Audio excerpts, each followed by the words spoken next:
Welcome to Leka Eto Speak YouTube channel. Thanks for watching. Please don't forget to subscribe.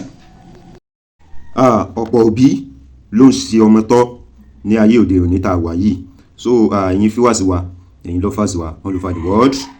A tún mú ilé ìwà láti jẹ́ kí gbogbo wa ká fi ṣe àríkọ́gbọ́n. Ẹ jọ̀ọ́ ẹ bá farabalẹ̀ wo fídíò. Àṣírí tó pọ̀ ó wà nínú ẹ̀ nípa àwọn ọ̀rọ̀ tí ọmọbìnrin yìí tó ń sọ nípa bí ìyá wọn bí ó ṣe mislead, bó ṣe sì wọ́n tọ́. So ọ̀pọ̀lọpọ̀ àṣírí ló kúnnú ẹ̀ níbi tí òbí ọmọ especially tó bá jẹ́ ìyá, níbi tí wọ́n bá ti ń fi ọwọ́ ra ọmọ lórí fún ìwà ìbàjẹ́ láwùjọ. Ẹ mọ̀ pé irú society bẹ́ẹ̀ kò safe, irú ayé ọmọ yẹn bẹ́ẹ̀ kò safe, irú ìyá yẹn gan tó ń fi ọwọ́ ra ọmọ lórí fún ìwà ìbàjẹ́,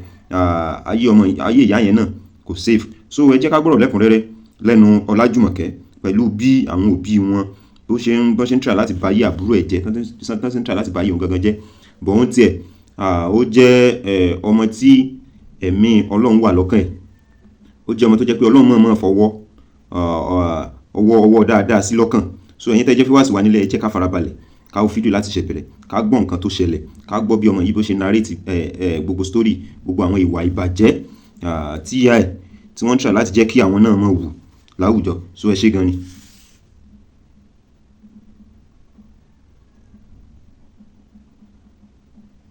mi ẹ ṣe rí ọmọ tó kúrò yẹn àbúrò mi ni, oúnjẹ ní first born wa. Ṣé rí nígbà tí mò ń sọ story mi ò fẹ́ fi gbogbo ẹnu sọ̀rọ̀ torí àwọn nǹkan gangan tún wà tí mẹ́yìn mi tún ṣe tó jẹ́ pé tí mo bá tún sọ àwọn aráyé máa sọ pé ló bá tán. ṣùgbọ́n mo tún wá wò pé jẹ́ kí n bò wọ́n láṣìírí pé torí tèmi kọ́, mo ń wò pé torí àwọn àbúrò mi. Mọ́mì theatre art ni mo kà ní school, òun fúnra ẹ̀ tó ń sọ̀rọ̀ iná theatre art ni ìgboyà tí mo ní tí mo ti heart níwájú àwọn èèyàn tó pọ̀. Ṣùgbọ́n nígbà tí wọ́n ti ń threaten mi báyìí, gbogbo àṣírí wọn pátá ni mo máa tú. Ọmọ tó sọ̀rọ̀ yìí 20 years old ni, àbúrò mi ti kọ́lé látìgbà tó ti wà ní 17 years old ló ti kọ́ ilé ẹ̀ tó ti ṣe yahoo tí owó jí sí lọ́wọ́ dáadáa. Mọ́mì àbúrò mi kọ́lé tó fi páànù sí kí n tó mọ ilé ẹ̀, kí n tó mọ̀ pàbúrò mi kí n tó mọ ilé ẹ̀. Tí dádì mi bá ti dé, ẹ̀yin àti dádì mi máa sọ̀rọ̀ one on one. Ẹ máa ní kó ṣàlàyé bàbá tó bí ọmọ ẹ̀ kò mọ̀ pé ọmọ ẹ̀ kọ́lé tó fi kọ́lé tán. Ẹ mọ àwọn òbí tó bá sọ pé tó bá ṣoríire má jẹ́ kí eléyìí mọ̀. Ẹ mọ nǹkan tí ó ń ṣe mọ́mì mi, nǹkan tó ṣe wọ́n ni pé ẹ mọ̀ bóun ṣe ń ṣoríire yẹn, àdá ṣoríire o, mọ́ra àwọn ẹgbẹ́ ẹ lọ́wọ́ tó bá brókì, tó bá ṣe kinní kan. Mọ́mì ṣe ń gbọ́ mi mà, ṣé nẹ́tíwọ̀kì mi lọ ṣe ń gbọ́ mi? Mo ń gbọ́ wàláhì ó rẹ̀ mí ni. Mọ́mì ẹ má bínú. Ṣé rí ọmọ tá à ń sọ yìí, ó yẹ ẹ máa gba òun náà o. Bó ṣe wà ní òun kọ́ ló ń sọ̀rọ̀, ẹ dẹ̀ máa bá mi gba òun náà torí mo mọ̀ ká bí àwọn tó kọ́lé yìí náà. Àbúrò mi náà dẹ̀ ni mo dẹ̀ nífẹ̀ẹ́, mi jẹ́ kẹ́kí kankan ṣe é. Ó ti mẹ́sẹ̀jì ló ti ṣe pé fún mi. Àbúrò mi ni, mọ́mì àbúrò mi wà ní 300 level. Ó fẹ́ jẹ́ ẹ̀kan, wọ́n fúnra wọn lóyún. Táìmù yẹn mo wà nílé, mo ń ta gàrí, mo máa ń pákéjì gàrí sínú nylon, mo máa tà fáwọn oníṣọ́ọ̀bù. So ìwọ yẹn náà mo ti máa ra gàrí yẹn. So mo ń ta gàrí, mo ṣe gàrí. Mọ́mì mi wá ló máa receive kọ́ńtà. Èyí ni ọmọ tó wá bí fún Àlájì yẹn. Bó ṣe máa sọ̀rọ̀ Àlájì yẹn náà, mọ́mì ẹ̀rọ dàn, láìpẹ́ yìí máa lọ fà gan. Ṣé rí èyí ọmọ tó wá bí sọ̀rọ̀ Àlájì yẹn ló wá bá mi pé àǹtí Júmì, mọ́mì máa receive kọ̀ọ̀kan. Nǹkan tí mọ́mì dẹ̀ ń sọ, ó ń jọ bí ọ̀rọ̀ bí kéèyàn máa sọ pé ẹ má yọ oyún yẹn o, ẹ má wọrí o, mo wà lẹ́yìn yín o, kíníkan o. Kò wá yé mi. Mọ́mì ṣe ń dán mi mà, ṣé nẹ́tíwọ̀kì mi ń lọ? Ó lọ mọ̀ sọ̀rọ̀ lọ.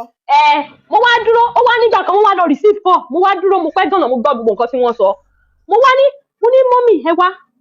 mo ní Kingsley fún èèyàn lóyún tí wọ́n jọ jẹ́ the same age. Ẹ dẹ̀ ń sọ pé mọ́mì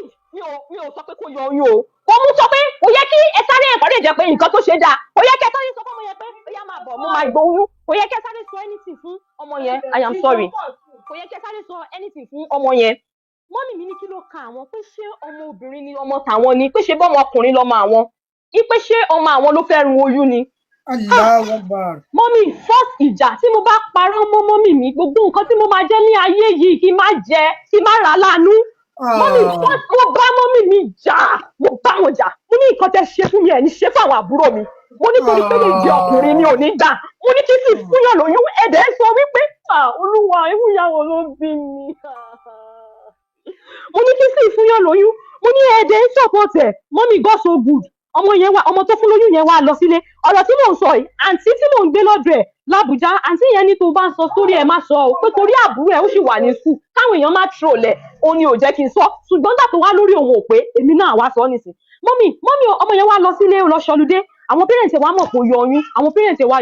wọ́n wá yọ oyún yẹn fún wọ́n mọ̀ pé lóyún wọ́n wá yọ oyún yẹn fún ìyá ẹ̀ àti bàbá ẹ̀ pé mọ́mì mi wọ́n sọ̀rọ̀ sí wọ́n gidi wọ́n ní kódà wọ́n tún ròpù ọmọ àlè tó pè yín tán ẹ̀ wọ́n tún ròpù ẹ̀ wọ́n sọ fún pé ṣé ó fẹ́ fi ọmọ àwọn ṣe oògùn owó ni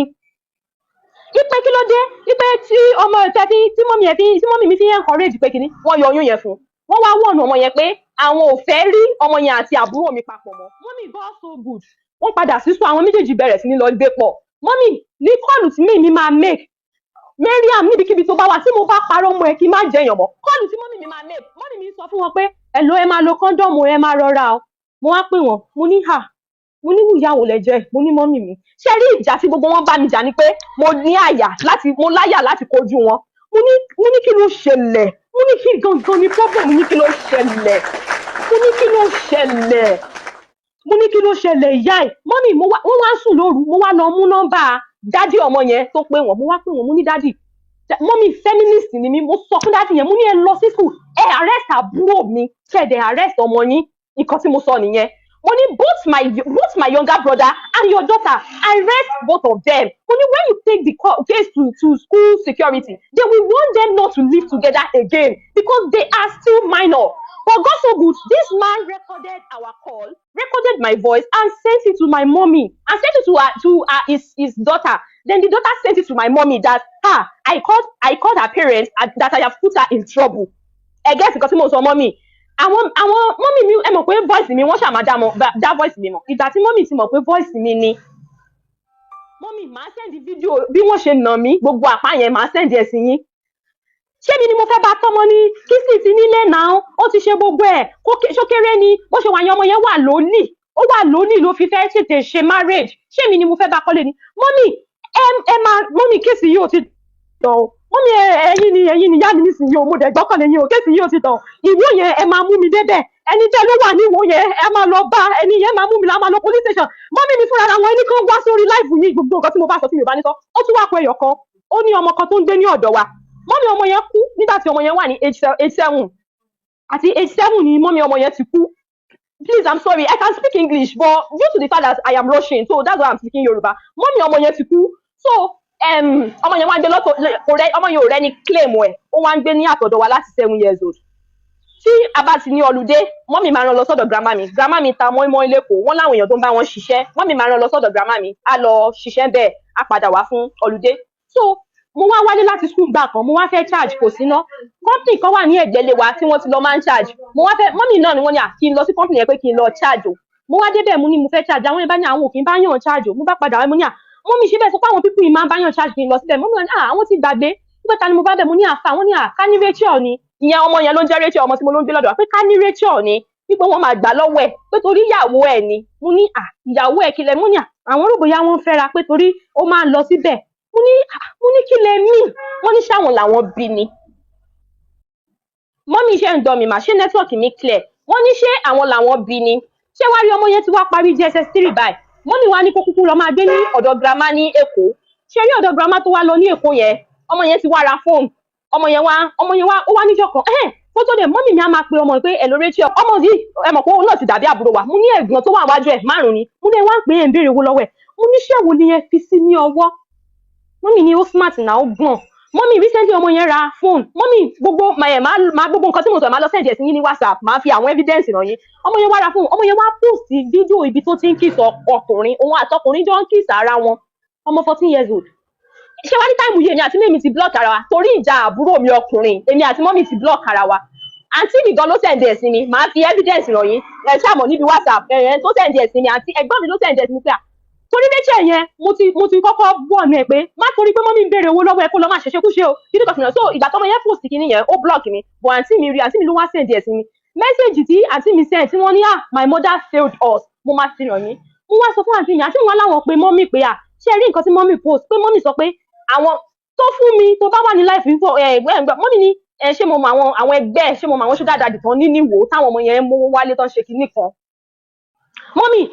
ẹni tí mọ́mì mi fẹ́ lọ́wọ́lọ́wọ́ justice of peace ní Ìbàdàn gbogbo ọmọ àwọn woman máa yẹn ló wà nílùú òyìnbó 2 times in a year ni máa yẹn máa lọ sí US. Now you left my daddy. I never judged you. For what? I don't even want to say the reason why you left my daddy. I don't even let me go there. Everybody that was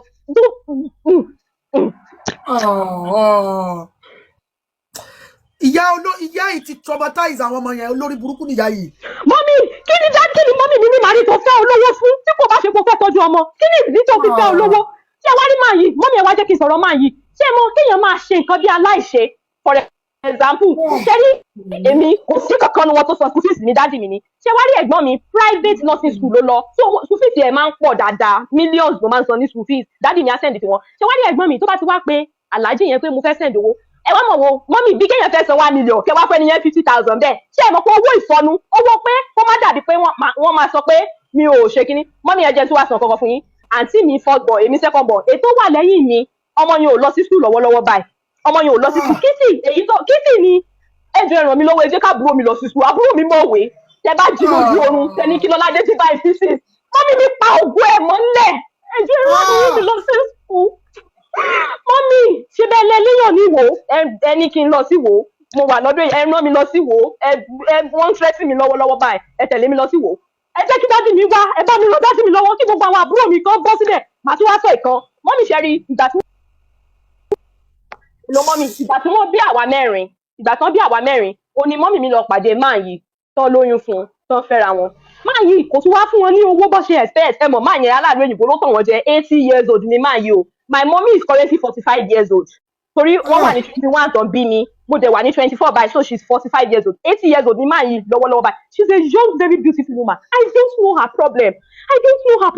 kí ni ìyá yóò ṣe fún mi tán wọ́n torí pé mo yàtọ̀ ọlọ́run dẹ̀ mọ̀ pé wọ́n fẹ́ yọ mí ó fẹ́ yọ family mi òun ló fi jẹ́ kí n ní ìgboyà láti sọ̀rọ̀ mọ́mì nígbà tí wọ́n lọ bí ọmọ ṣé mọ̀ pé wọ́n bí àwa mẹ́rin wọ́n wá lọ sọ́dọ̀ bàbá wọ́n bí ọmọ kan ìgbà tí bàbá yàn fún wọn lówó bí wọ́n ṣe fẹ́ mọ́mì mi ní káwọn padà sọ́dọ̀ dádì wọ́n padà sọ́dọ̀ dádì mi wọ́n tún wá bí mi fún dádì mi ó wá jẹ́ ọkùnrin last born wa gangan mọ́mì currently báyìí mọ́mì mi claim pé bàbá yẹn ló ní ọmọ orúkọ Akínkúnlé àṣìmáṣe DNA dádì mi ló ní ọmọ yẹn everybody ló ní ọmọ yẹn torí ogún tí wọ́n fẹ́ gbà lọ́wọ́ bàbá yẹn tó bá kú pé ẹ kó ọmọ yẹn jẹ́ ọmọkùnrin ẹ bá mi ṣe DNA dádì mi ló ní ọmọ yẹn ọ̀dọ̀ dádì mi ló wọ́n bí. onídàájú ló lọmọ yẹn. ṣé mo sọ̀rọ̀ gbogbo story tí mo sọ mọ́mì mi ò ní intention àti wá drag family mi mo kàn ní nǹkan tó ń sọ̀rọ̀ ní lọ́wọ́lọ́wọ́ mo ní nǹkan tó ń sọ̀rọ̀ lọ́wọ́ child marriage ṣó máa yẹ mọ́mì ẹ wo ọwọ́ mi ṣé mo lè dé bá kámẹ́rà mọ́mì mo wà depressed dojú pé tí bá ti sunkún mo máa ń yára mi ni ó ní gọ́ọ̀dù tí mo kó sọ́wọ́ blade ni mo fi kọ gọ́ọ̀dù láì ya tàtú ọlọ́run blade ni mo fi kọ gọ́ọ̀dù yẹn mo ti sunkún mo ti rò ó wọ́n àwọn pé ṣé ìyá ìfẹ́ báyé wa jẹ́ ni kí ló dé ṣé ìyá ìfẹ́ báyé wa jẹ́ ni mọ́mì ọ̀yá ọmọ bàbá yẹn ọmọ tí wọ́n bí fún bàbá yẹn ó ti fẹ́ gain admission báyìí ó fẹ́ lọ sí school nígbà tí ó ní agbára láti rán ọmọ tiẹ̀ lọ sí school kí ló dé tẹ́ ìran àbúrò mi tán bí lẹ́yìn mi ọmọ tó mọ̀wé tó bá yẹn mọ́mì scholarship JSS 1 to JSS 3 mi scholarship ni mo fi ṣe ìyá burúkú tó wá ń sọ èmi ni mo kọ́kọ́ gbé ògo wọn jáde ẹ jẹ́ kí n sọ̀rọ̀ nígbà tí wọ́n bí àwa mẹ́rẹ̀ẹ̀rin tán lọ fẹ́ bàbá yìí wọ́n kó wa lọ bá bàbá àwọn èèyàn wá bẹ̀rẹ̀ sí ní bí wọn pé ìwọ ọmọdé kí ló dé tó fẹ́ adúrú bàbá ẹ̀ tó jẹ́ pé mọ̀ bàbá yẹn dàgbà gan wọ́n máa fi wọ́n ṣe yẹ̀yẹ́ mọ́mì public school tí wọ́n wá mú èmi lọ public school torí mo fẹ́ ṣe common entrance so private school gbà mí public school ṣáà ni wọ́n gbà mí tí mo fi ṣe common entrance yẹn mọ́mì mo dé public school yẹn lójú 3 days tí mo fi dé public school yẹn one of the best private school in Ìbàdàn wọ́n wá fẹ́ organize the scholarship ẹ wá mọ̀ pé èmi foundation school tí dáàdi mi ti fún wa ẹ get mo wá fluent in English I am good and everything èmi tí mo ṣẹ̀dẹ̀ ọjọ́ mẹ́ta mo ti lọ school yẹn tí school yẹn fi mí kalẹ̀ as representative mọ́mì mo win ní scholarship yẹn nígbà tí mo win ní scholarship yẹn ẹ mọ̀ pé àdúgbò ní school yẹn wà gbogbo àwọn ọmọ àdúgbò àti school àwọn ènìyàn wá ṣe congratulations fún mọ́mì mi ní school pé ọmọ yín ló win ní scholarship láti ìgbà yẹn làwọn èèyàn ti bẹ̀rẹ̀ sí ní respect mọ́mì mi pé ó ní ọmọ ẹ mọ̀ gbogbo community yẹn chairman community yẹn gbà yẹn wọ́n invite mi mo máa mọ̀wé gan I graduated with second class upper because of hustle and everything yóò jẹ́ kí n dé first class jáde. 2025 says everybody should ask about me. I am a hustler. Mi ṣe aṣẹ́wó rí. Mọ́mì mi ò ṣe aṣẹ́wó rí. Ọmọ gidi ni mí. Ìyá ọkọ mi ṣùgbọ́n mo kọ́ra mi. Mo fúnra mi lọ́pọlọ. Mo gbọ́ anybody ọkọ mi. Mo fúnra mi lọ́pọlọ. Ìkà ni mọ́mì mi. Ìkà ni wọ́n. Not all mothers are mothers. Mommy, not all mothers. Ṣé rí ẹlòmíì tó ń dàgbà kó òun bímọ tọ́lá òfin lọ́mọ torí tó ti mọ ìyá tó fẹ́ fún wa kí ló dé tán bí wà gan kí lè bí wa fún dáàdì mi try mọ́mí ẹ wá wo ọmọ àlè ọmọ burúkú tó ń sọ̀rọ̀ yìí o nígbà tó di pé dáàdì mi smart mọ́mí kéèyàn máa gbàdúrà pé pátánà tí mo bá máa fẹ́ tó máa da ìrìn àjò mi rú ọlọ́run má jẹ́ mọ́mí mi ló da ìrìn àjò dáàdì mi rú. Custom sí di ọjà máa yẹn stay by him nothing. Mọ́mí ẹni tẹ́ bá mọ̀ ní wo Ìbàdàn kí lorúkọ ọjà yìí ná Mr. Bell bus stop gate mọ́mí bus stop gate nìbàdàn ní bus stop gate àwọn tẹ́ bá mọ̀ àwọn union yẹn ẹ lọ bèrè lọ́wọ́ wọn pé who is Mr. Bell wọ́n ní ṣé Mr. Bell tó máa wá ta báàgì ní bí báyìí nígbà tí dáàdì mi ṣe business gbogbo àwọn students èmi àwa ṣèkéré àwọn students ní OAU gbogbo ẹ̀ àwọn àti ìyá wa ra báàgì lọ́wọ́ wa ẹ mọ̀ wọ́n á lọ tún tà ní school nígbà táwa ṣèkéré my daddy mi ò lọ ju SS3 lọ my daddy will talk about politics he will talk about economy my daddy English is very fluent although ibo nìyá wọn ibẹ̀ ni wọ́n gbé dàgbà mo máa wò pé akílódé tí bàbá yìí ò lọ sí school you would have become a great person àwa ọmọ ẹ̀ tá a wá tún fẹ́ soríire kí ló wá ń ṣe mọ́mì mi ẹjọ́ kí ló ń ṣe wọn ẹ bá mi béèrè lọ́wọ́ wọn àbí wọ́n ti bàjẹ́ ni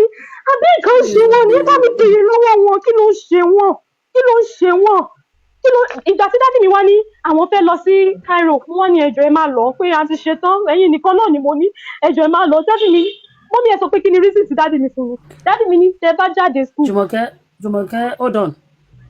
ọkọ mi her dad is here because Alhaji have put the call to me her dad is on phone with me. ẹjọ́ ẹ bá mi gbé yẹn kan kó lo kí dáàdì ẹ lo péjì ẹ̀yìn. ṣé Alhaji àti jí Alhaji Alhaji Abẹ́ní mi ti jí. Ok ẹni kan send the request so that pété bá ń sọ̀rọ̀ láti bá ọmọ wa easy kí n fi lè save stress fẹ́yìn so káwọn fi àkáǹtì wọn send the request lórí chat kàn fi lè sọ̀rọ̀ títí wọn báyìí. mọ́mí ṣé kí n máa sọ̀rọ̀ lọ. máa sọ̀rọ̀ lọ. mo ní dáàdì mi mo ní ẹ má travel mo ní ẹjọ́ àti ṣetán a máa ṣoríire dáàdì mi ní kẹ́ ẹ tó ríṣẹ́ ńkọ́ kí lẹ máa jẹ mo ní báwo ni èèyàn ṣe máa jìyà fúnra ẹ̀ tí ó sì máa ronú wa at least ẹ ṣe àti graduate ẹ ti tọ́ wa débi kan ẹ ṣe ẹ̀rù pa láìpù yín náà àní dáàdì mi ti wá dáàdì mi máa ń wọlé sí kan láàrin ọ̀sẹ̀ kan bàbá yìí ò lè raṣọ fúnra ẹ lójú mi tí bá ní wọn ò gbọ́ Yorùbá dáadáa tí bá ní dáàdì mi ò tí jẹun 5,000 dáàdì mi ní ẹ lójú mi all I have in my account is 1,200 naira but I will send 1,000 naira to you mọ́mì tí mo bá máa rí owó yẹn ó máa jẹ́ 1,100 wọ́n á ní pé torí charges Jumi I don't send 1,100 because of charges. Nígbà tí mo sọ fún dáàdì mi pé kán má travel mo sọ fún dáàdì mi pé ẹjọ́ ẹ má travel dáàdì mi ní òkè àwọn ti gbọ́ àṣẹ wọ́n tàn mí ni dáàdì mi wá travel mo wá ń pe nọ́mbà wọn kiri mo ti fẹ́ para mi ọ̀dọ̀ ẹni tí mo wà àti ẹni tó mú mi bí àbúrò tó ti mọ sórí mi tájọ gbé tí tájọ kọ́ṣẹ́ wọ́n ní Jumi calm down dáàdì rẹ̀ wà mo ní ṣé wọ́n ti kidnap wọn ni àbí bàbá yìí ti ń wá owó kiri ni àbí kíní kan mo ní mo ti kí dáàdì mi tó wá pé wà pé ẹ lójú mi I dey Cairo mo ní dáàdì mi ẹ ti lo èdè sọ anything fún mi kí ló ṣẹlẹ̀ kó tó wá di pé wọ́n bẹ̀rẹ̀ sí ní jẹ́ẹ̀lì dáàdì mi káàkiri ìgbà tó wá jẹ́ẹ̀lì wọn ni wọ́n wá sunkún pé Jumi I want to come back mo ní kẹ́ má lọ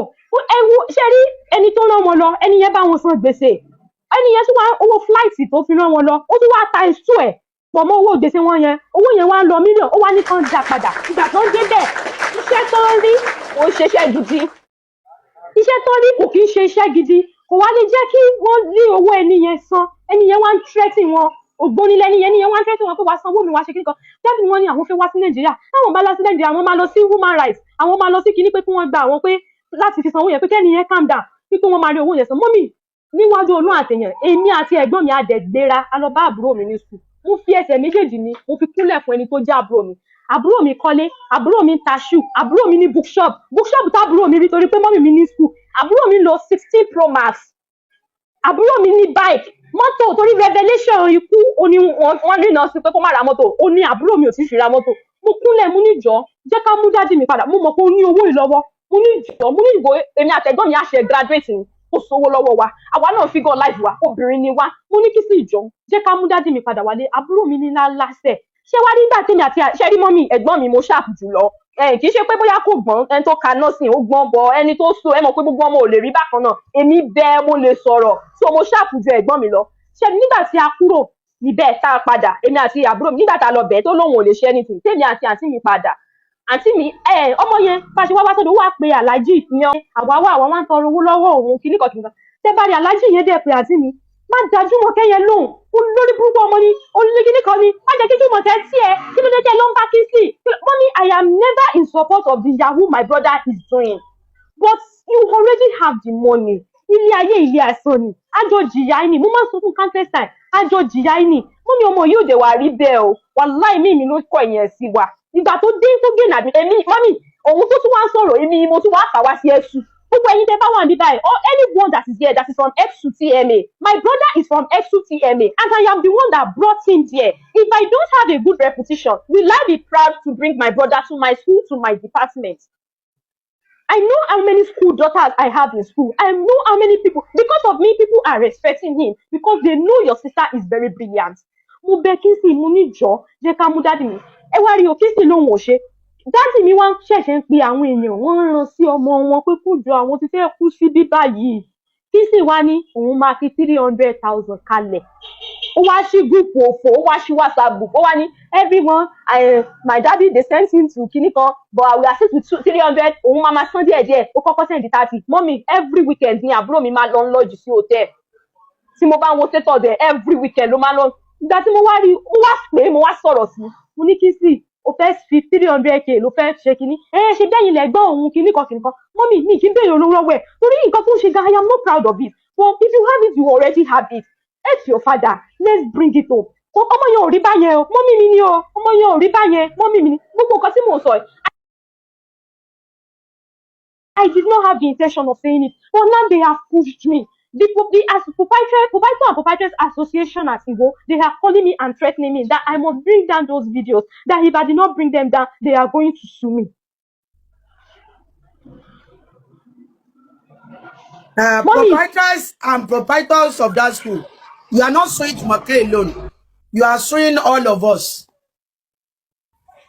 Proprietors, I hope you have money. I hope you have to sue this organization. You say you are not suing her alone. You are suing all of us. So be ready to sue us. And we will now know how rich and powerful you are. We want to know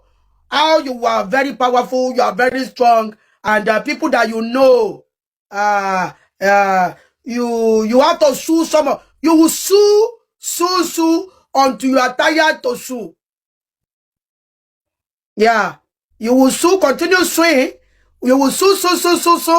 till when you are tired of suing. Kò ní dá fún yín, gbogbo ẹ̀yin tẹ́ lọ threat rẹ̀, ayé yín ò ní dá. Gbogbo ẹ̀yin tẹ́ lọ threat rẹ̀ kò ní ayé yín kò ní sunwọ̀n fún yín. Ayé yín máa bàjẹ́ ni. Sue na water for year. We don't give a damn. Àìmọye sue. Àwa lè máa fi sue. Tí nǹkan kan bá ṣe Jùmọ̀kẹ́ báyìí. Wallahi kó kàn complete orí fífọ́ ayé yín ti bàjẹ́. Kó rẹ̀ lásán àti wọ́ Kingsley. Sorry, ìdí tí mo fi ń caution nípa rẹ̀ ni pé mo mọ̀ pé kì í ṣojú lásán lọ fi ń ṣe tó ń ṣe yẹn. Ìdí abiyamọ ọwọ́ mi inú ò jẹ́ kí n wà cool pẹ̀lú ẹ̀. Ìdí abiyamọ tí ìyá rẹ̀ ò jẹ́ ó ní EFCC wà lórí page mi wọ́n máa gbé ọ. EFCC máa gbé ọ ní immediately. But ìdí abiyamọ mi ń lọ fi ń rí